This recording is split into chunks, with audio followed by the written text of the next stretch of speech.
కొంతమంది ఈ దుర్బోధలు ఎలా ఉన్నాయంటే, ఇద్దరు యెహోవాలు ఉన్నారు, ముగ్గురు యెహోవాలు ఉన్నారు, 2 నెలలకు ఒక బోధ, 3 నెలలకు ఒక బోధ, 2 సంవత్సరాలకు ఒక బోధ, 3 సంవత్సరాలకు ఒక బోధ, అలా ఉందన్నమాట వాళ్ళ తీరు. ఈ థీరీస్ అన్ని పౌలు గారికి తెలియవా? వీళ్ళకి తెలుసా? ఇప్పుడు ఒప్పుకోవాలి, పౌలు గారికి తెలియదండి, మేమే సీల్ ఓపెన్ చేసాం, అమెజాన్లో మొన్న వచ్చిందని చెప్పండి. దృశ్యమైన యెహోవాట, అదృశ్యమైన యెహోవాట, పెచ్చ బోధలు ఇవన్నీ అప్పటికప్పుడు ఒకలాగా, అప్పటికప్పుడు మరోలాగా. అందుకే మనం చాలా మంది దగ్గర కూడా రావట్లేదు. పావులు పోసి పెంచకూడదని కొన్ని పావులు వేదికలు ఎక్కించడం మానేశాను.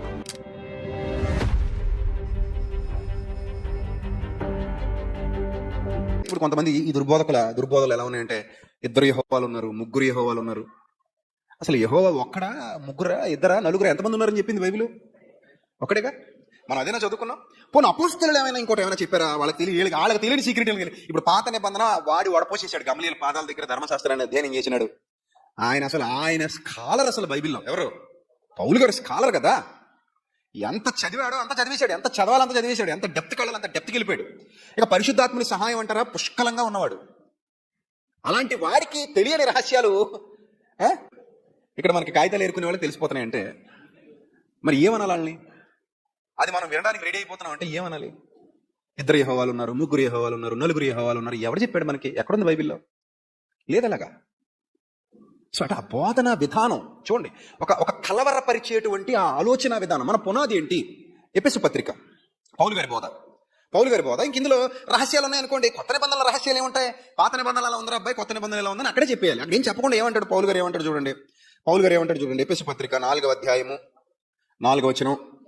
మనం ఎన్నో మార్లు మనం కంఠాపాఠంగా వచ్చేసినటువంటి మాట ఏంటది? శరీరం ఒక్కటే, ఆత్మయు ఒక్కడే, ఆ ప్రకారమే మీ పిలుపు విషయమై ఒక్కటే నిరీక్షణ యందుండుటకు పిలువబడితిరి. ప్రభువు ఒక్కడే, విశ్వాసం ఒక్కటే, బాప్తిస్మం ఒక్కటే, అందరికీ తండ్రి అయిన దేవుడు ఒక్కడే. చూసారా? తండ్రి అయిన దేవుళ్ళు ఎంతమంది? ఒక్కడే. తండ్రి ఒక్కడే, కుమారుడు, పరిశుద్ధాత్ముడు ఒక్కడే, ఆత్మ ఒక్కడే, కుమారుడు ఒక్కడే, తండ్రి ఒక్కడే. ఈ తండ్రి, కుమారుడు, పరిశుద్ధాత్మ ముగ్గురు కూడా ఏకమై ఉన్నారు. ఏ విషయాల్లో? అన్ని విషయాల్లో ఒక్కటిగా. ఈ విషయాన్ని మీరు అందరూ ఏకమై ఉన్నారు. నేను నా పక్కన ఒక ఇద్దరు నిలబెట్టుకుని మేము ముగ్గురు ఏకమై ఉన్నాము అంటే మీరు ఎలా అర్థం చేసుకోవాలి? చెప్పండి, ఎలా అర్థం చేసుకోవాలి? ఎస్, ఒకే మాట, ఒకే బాట. ఒకరు అవునంటే మరొకరు అవుననే అంటారు, ఒకరు కాదంటే మరొకరు కాదనే అంటారు. ఆయన స్టాండే ఈయన తీసుకుంటాడు, ఈయన స్టాండే ఆయన తీసుకుంటాడు. అది మనం అర్థం చేసుకోవాలి. కానీ తండ్రి ఎవరు అంటే తండ్రి అయిన దేవుడే. దేవత్వం విషయంలో ఏకత్వం, ప్రేమ విషయంలో ఏకత్వం ఉండొచ్చు, కరుణ విషయంలో ఏకత్వం ఉండొచ్చు, జాలి విషయంలో ఏకత్వం ఉండొచ్చు, కృప విషయంలో ఏకత్వం ఉండొచ్చు. అన్ని విషయాలలో ఏకత్వాన్ని అర్థం కావాల్సినటువంటిది సుప్రీం గాడ్. ఆయన సర్వశక్తి గల దేవుడు, తండ్రి. అక్కడ తండ్రి అన్న ప్లేసులో లేదు, తండ్రి అన్న ప్లేసులో ముగ్గురు ఉంటారు. అక్కడ ఉంది, ఇంకో చోట అలా ఉంది, ఇంకో చోట ఇలా ఉంది. ఇదంతా కన్ఫ్యూజ్ చేసి మ్యానిపులేట్ చేసేటువంటి ఒక విధమైన దుర్బోధ.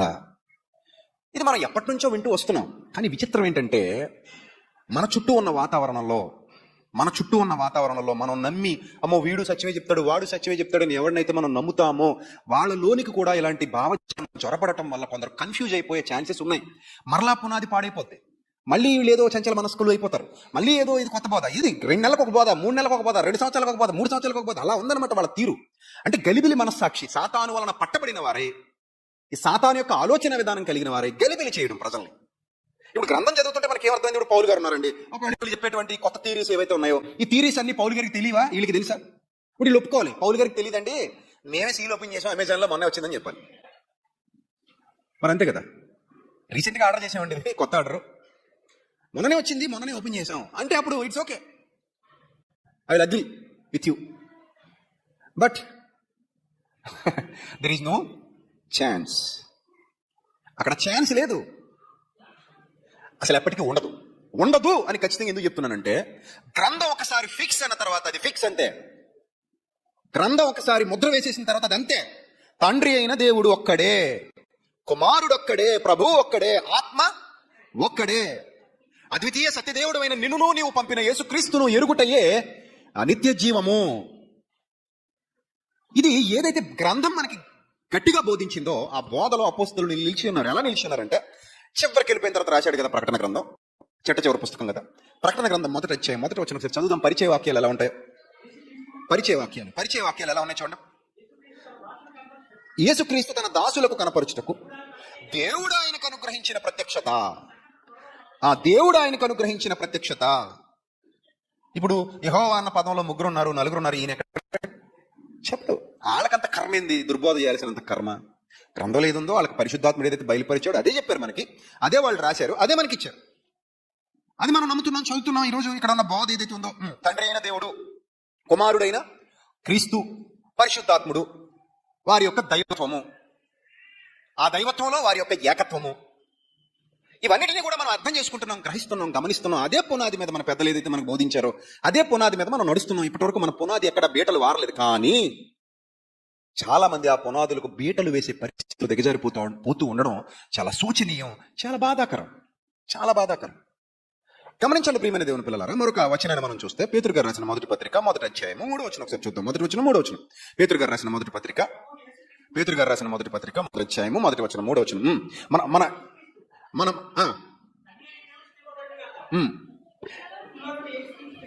పేతురు రాసిన మొదటి పత్రిక 1వ అధ్యాయం 1వ వచనం 3వ వచనం. యేసుక్రీస్తు అపోస్తలుడైన పేతురు తండ్రి అయిన దేవుని భవిష్య జ్ఞానమును బట్టి, ఎంత చక్కగా మాట్లాడుతున్నాడు, తండ్రి అయిన దేవుని భవిష్య జ్ఞానమును బట్టి ఆత్మ వలని పరిశుద్ధత పొందిన వారై విధేయులగుటకును యేసుక్రీస్తు రక్తము వలన ప్రోక్షింపబడుటకును ఏర్పరచబడిన వారికి, అనగా పొంతు, గలతీయ, కప్పదొకియ ఇవన్నీ చెబుతూ 3వ వచనానికి అంటాడు, మన ప్రభువగు యేసుక్రీస్తు తండ్రి అయిన దేవుడు స్తుతింపబడునుగాక.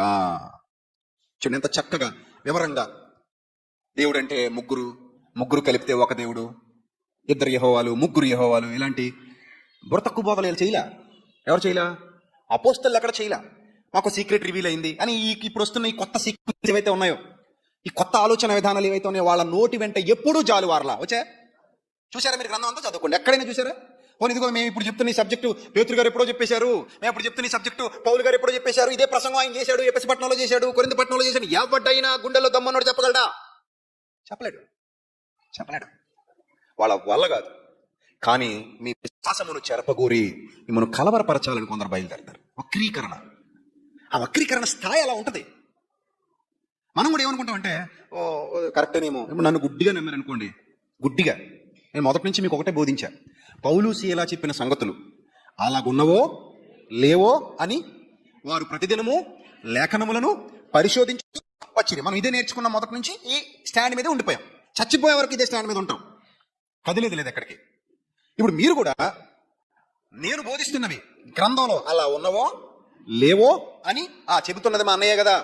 మా అన్నయ్య అంటే మాకు చాలా ఇష్టం, ఎందుకంటే మమ్మల్ని రక్షణలో నడిపించాడు, మాకు బాప్తిస్మం ఇచ్చాడు, మాకు వాక్యం. మా అన్నయ్య అంటే మాకు ఇష్టం. అన్నయ్య అంటే ఇష్టం ఉండొచ్చు, ఓకే, తప్పలేదు. కానీ అన్నయ్య వాక్యాన్ని వక్రీకరించినా నాకు ఇష్టమే అనే దౌర్భాగ్యపు దుస్థితి మనలో ఎవరికి ఉండకూడదు. నేనైనా మీరైనా మరి ఎవరైనా సరే మీరు సేవకుని ప్రేమించండి, తప్పలేదు. ఎందుకంటే మీ కొరకు కష్టపడిన వారు కనుక, మీ కొరకు శ్రమపడిన వారు కనుక, మీ కొరకు పాటుపడిన వారు కనుక, పాటుపడిన వ్యవసాయకుడు అంటాడు. సో పాటుపడిన వారు కనుక ప్రేమించండి, సేవకుని గౌరవించండి. మా సేవకుడు వచ్చారండి, మా టీచర్, ఓకే, మా టీచర్ వచ్చారండి మేము లేచి నిలబడతాం, ఓకే, గౌరవించు, తప్పులేదు. మా టీచర్ వచ్చారండి మేము నమస్కారం పెడతాం, ఓకే, పెట్టు, తప్పులేదు. మా టీచర్ వచ్చారండి ఆయన ఏది చెప్తే అదే వింటాం అంటే అది మాత్రం ఒక భాగంలో రైట్, ఒక భాగంలో తప్పు. బైబిల్లో ఉన్నది చెబితే అది అపోస్తలుల బోధ మీద పునాది వేస్తే మనం నమ్మొచ్చు. అపోస్తలుల బోధకు వ్యతిరేకంగా ఇది నాది అనే స్టామినాతో, స్టాండర్డ్తో ఎవడైనా ముందుకు తీసుకెళ్లాలనుకుంటే మాత్రం అది మాత్రం ఖచ్చితంగా యాక్సెప్టబుల్ కాదు. ఇది మీరు ఎప్పటికీ గుర్తుపెట్టుకోవాలి. చచ్చిపోయేంత వరకు మీ విశ్వాసాన్ని మీరు కాపాడుకోవటానికి ఇది మీ అందరికీ ఆమోదయోగ్యమయ్యే కావాల్సినటువంటి విషయం. రైట్. అపోస్తలు ఎక్కడ కూడా ఈ కలగూర వంటకాలు వండలేదు. ఈ కలగూర వంటకాలు చాలా అసహ్యకరమైనవి. చూడాలి వాళ్ళ ఆలోచన విధానం ఎంత దుర్మార్గపు ఆలోచన విధానం ఉంటుందంటే, ఆదికాండం 16వ అధ్యాయం చూడండి ఒకసారి, అక్కడ ఏం రాయబడిందో. ఆదికాండం 16వ అధ్యాయం 6వ వచనం మొదలు చూద్దాం.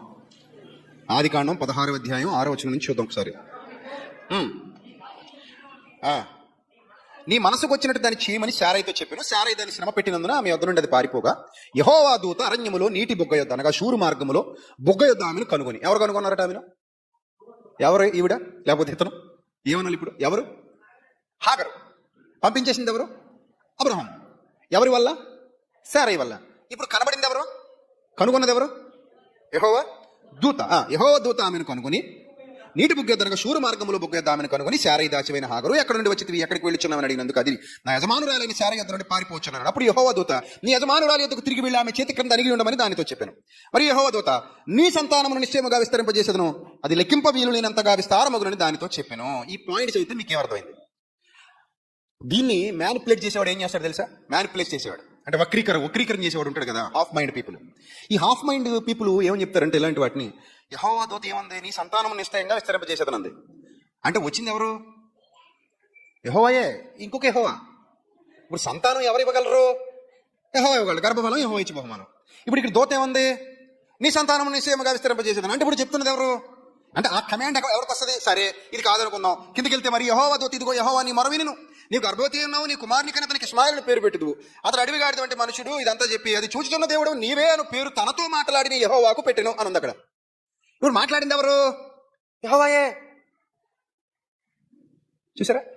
తనతో మాట్లాడిన యెహోవాకు పెట్టెను. మాట్లాడింది ఎవరు? దూత కదా. మరి మాట్లాడి యెహోవాకు పెట్టినని రాయబడింది కదా. రాయబడిందంట ఇంకా ఆ దూతే యెహోవా. అంటే ఇక్కడ ఇద్దరు యెహోవాలు కనబడతారు. దృశ్యమైన యెహోవాట, అదృశ్యమైన యెహోవాట. పెచ్చ బోధలు ఇవన్నీ. పెచ్చ బోధలు అంటారు వీటిని. పిచ్చి పిచ్చి చెత్త ఒక రకంగా చెప్పాలంటే. ఈ చెత్త పోగేసుకోవడానికి ఇదేదో జ్ఞానంలాగా, అదేదో గొప్పదిలాగా మీరు ఆలోచించారు, లేదా ఎవడైనా ఆలోచిస్తున్నాడంటే వాడి నాశనానికి వాడే ఉత్తరవాది అని. ఇక్కడ ఏమనుందంటే ఒక సింపుల్ ఏంటంటే 11వ వచనంలో ఏమందో చూడండి. మరియు యెహోవా దూత, ఇదిగో యెహోవా నీ మొరను వినెను. విన్నది ఎవరట? అంతేనా? ఇప్పుడు తనతో మాట్లాడిన యెహోవా, తనతో మాట్లాడిన యెహోవాకు పెట్టానంటే నీ మొర వినెను అని దూత చెప్పిన ప్రతి మాట ఎవరి మాటగా చెప్పినట్టు? అక్కడ యెహోవా మాటగానే చెప్పినట్టు.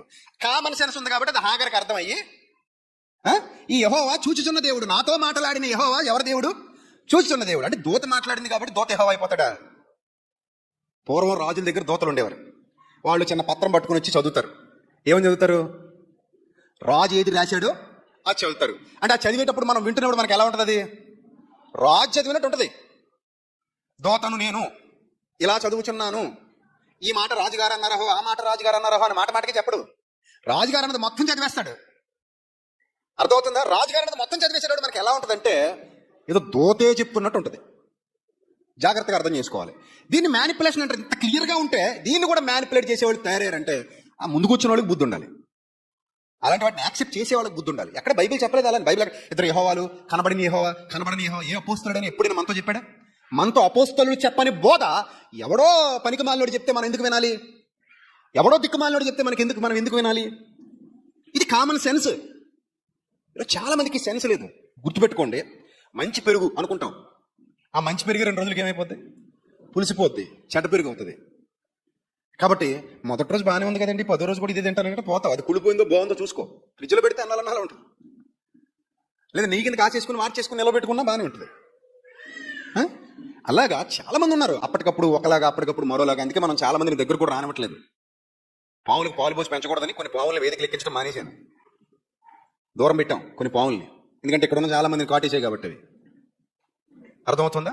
రైట్. ఈ పాయింట్ మీరు జాగ్రత్తగా అర్థం చేసుకుంటే, దూతలు మాట్లాడిన ప్రతి సందర్భంలో ఎలా మాట్లాడారు? వాళ్ళు యెహోవా పక్షమున మాట్లాడారు, యెహోవాకు ప్రతినిధులుగా మాట్లాడారు. అంటే వాళ్ళే యెహోవాలు కాదు. అర్థమవుతుందా? వాళ్ళకి దేవుడు అధికారం ఇచ్చాడు. వాళ్ళకి కొన్ని సందర్భాలు కొన్ని విధాలుగా వ్రాయబడ్డ ప్రతిదాన్ని మ్యానిపులేట్ చేయకూడదు. సందర్భానుసారంగా ఆలోచించాలి. ఇది మనం నేర్చుకున్న బోధ. సందర్భానుసారంగా ఆలోచించాలి. ఇక మనం పాయింట్ మనం జాగ్రత్తగా చూస్తే, ఇదే ఒకవేళ కరెక్ట్ అనుకుంటే లోకాసు వార్తలో ఒక సందర్భం ఉంది. లోకాసు వార్త 1వ అధ్యాయం 20వ వచనం ఒకసారి చూద్దామండి. లోకాసు వార్త 1వ అధ్యాయం 19వ వచనం. నేను దేవుని సముఖమందు నిలిచి గబ్రియేలును. పేరు రివీల్ అయిపోయింది. ఇక్కడ పేరు ఏమైపోయింది? రివీల్ అయిపోయింది. అక్కడ హాగర్ సందర్భంలో జరిగింది ఎలాంటి ఇన్సిడెంటే, ఇక్కడ జరుగుతున్నది అలాంటి ఇన్సిడెంటే. దూత వచ్చి దేవుని మాటల్ని దేవుని ప్రతినిధిగా చెప్పడం, అంతే. అక్కడ ఇంకా అంతకంటే మించింది ఏం లేదు. సరే చూద్దాం పాయింట్ ఏమనుంది ఇక్కడ. దూత, నేను దేవుని సముఖమందు నిలిచి గబ్రియేలును, నీతో మాట్లాడుటకు ఈ సువర్తమానం నీకు తెలుపుటకు పంపబడి తిని. ఎవరితో? దేవునితో, యెహోవా వలన పంపబడిన దూత. పంపబడి తిని మరియు నా మాటలు వాటి కాలమందు నెరవేరని. ఎవరు మాటలట? నా మాటలేటి? ఎవరు మాటలవి? మరి నా మాటలేటి? అంతేనా? నా మాటలా దేవుని మాటలా కదా? ఇప్పుడు మీరు వింటున్నది ఎవరి వాక్యం? మరి చివరిలో నేను ఏమంటాను? నా మాటలు ముగిస్తున్నానంటానేటి? దేవుడు అట్టి ధన్యత మీ అందరికీ అనుగ్రహించాలని కోరుతూ మనస్ఫూర్తిగా నా మాటలు ముగిస్తున్నాడు. అవును, మీరు ఏమనాలి? ఎవరి మాటలు? దేవుని మాటలు కదా. మరి నువ్వు లాస్ట్లో నా మాటలు అన్నావేంటి? ఎప్పుడైనా డౌట్ వచ్చిందా మీకు? అన్నయ్య ఏంటి లాస్ట్లో ఇలా అంటే నా మాటలు ముగిస్తానంటే ఏంటని ఎప్పుడైనా డౌట్ వచ్చింది? నా ప్రతి ప్రసంగంలో లాస్ట్లో అలా ఉంటుంది. మీరు అలా వర్ధిల్లాలని కోరుతూ ఎంతటితో నా మాటలు ముగిస్తున్నాను. నీ మాటలేంటి? ఇంతవరకు దేవుడి మాటలని చెప్పావు కదా, మరి నా మాటలు అన్నావేంటి? ఇప్పుడు దూతను కూడా మనం అలాగే ప్రశ్నించాలి. నువ్వు నా మాటలు అంటావేంటి? నువ్వు అది దేవుని మాటలు కాదా? కాదన్నమాట. ఇది కొత్త మర్మం. అంతేనా? ఇప్పుడు అవి ఎవరి మాటలు కాదు, దేవుని మాటలు కాదా? ఏ మాటలు? నేను మరియు నా మాటలు వాటి కాలమందు నెరవేరును, నీవు వాటిని నమ్మలేదు గనుక. అంటే నీవు నా మాటలు నమ్మలేదు గనుక, అంటే నా మాట నమ్మకపోతే నువ్వు ఎవరు నమ్మలేనట్టు అద్దన్నమాట. ఎందుకు? దేవుని ప్రతినిధి అక్కడ దూత అంతే తప్ప దేవుడు కాదు. అరణ్యంలో మోషేతో మాట్లాడింది ఎవరట? దేవుడే మాట్లాడని చదువుకుంటే మన పాత నిబంధనలో ముఖాముఖిగా మాట్లాడుతున్నాడు, ముఖాముఖిగా చూస్తున్నాడు. పాత నిబంధనకు వచ్చాక అపోస్తుల కార్యాలు 7వ అధ్యాయంలో రివీల్ అయిపోయింది కదా. చాలా సార్లు మనం చెప్పుకున్నాం ఈ సందర్భంలో. అపోస్తుల కార్యాలు 7వ అధ్యాయం 35వ వచనం. మోషే ముఖాముఖిగా దేవుడితో మాట్లాడుచుండెను అన్న సందర్భాన్ని బట్టి అపార్థం చేసుకోకుండా, ఇదిగో మరుగైన సంగతులు మీకు తెలియజెప్పేదను అన్నట్టు కొత్త నిబంధనలో 7:35 ఏమని చూడండి. తీర్పరిగాను నిన్ను నియమించిన వాడెవడని ఈ మోషేకు అతనికి పొదలో కనబడిన దేవదూత ద్వారా దేవుడు అధికారిగాను విమోచకునిగాను నియమించి పంపెను. దేవదూత ద్వారా దేవుడు పంపించాడు. అంటే ఇప్పుడు దేవదూత దేవుని యొక్క ప్రతినిధి. ఆ ప్రతినిధికి దేవుడు అధికారం ఇస్తాడు. ఆయన అధికారంతో ఆయన నామంలోనే మాట్లాడతాడు దేవదూత. ఇప్పుడు మనం కూడా ఎవరి నామంలో? యేసుక్రీస్తు నామంలో మాట్లాడుతున్నాం. ఎక్కడిది మనకు అధికారం? యేసుక్రీస్తు నామంలో ప్రార్థిస్తున్నాం. ఎక్కడిది మనకు అధికారం? ఆయన నామాన్ని ఉచ్చరించి, ఆయన నామాన్ని పెట్టుకుని, నా నామము పెట్టబడిన నా జనులు అన్నట్టుగా, ఆయన నా పేరు పెట్టబడిన నా జనులు. ఎక్కడిది మనం ఆయన నామాన్ని అలా భరిస్తున్నాం అంటే దేవుడు ఇవ్వాలి అధికారాన్ని. ఎందుకంటే దూతకు కూడా దేవుడు అధికారాన్ని ఇవ్వబట్టే ఆయన నామము ఆ దూతకుంది కాబట్టి, ఆయన అధికారం ఆ దూతకుంది కాబట్టి దూత నా మాటలనే అంటాడు. ఎందుకంటే ఖచ్చితంగా దేవుడు మాటలే చెప్తున్నాడు కాబట్టి. నా మాటలు నువ్వు వినలేదు గనుక నీకు నోరు పడిపోద్ది, ఇంకంతే. మాట్లాడు, నువ్వు మోగొడవ అయిపోతావు. నీ నోరు ఇంక వర్క్ చేయదు, మోగొడవ అయిపోతావు, అంతే. అర్థమైందా? సో అప్పుడు ఏమైంది? అతను నోరు ఏమైపోయింది? మోగపోయింది. ఇప్పుడు ఇక్కడ గబ్రియేల్ అనే యెహోవా అనాలా? గబ్రియేలు అలియాస్ యెహోవా అనాలా? ఏమనాలి? ఇప్పుడు 3 యెహోవాలు ఉన్నారు అనాలా? 2 యెహోవాలు ఉన్నారన్నారా? 4 అనాలా? ఏమనాలి ఇప్పుడు? సో ఇదంతా కపటమైన బోధ, కల్తీ బోధ. ఎంత తొందరగా రియలైజ్ అయితే చాలా మంది అంత మంచిది. లేకపోతే అపోస్తలుడు వేసిన పునాది నుండి తొలగిపోయి ఎక్కడికో కొట్టుకొని పోతారు.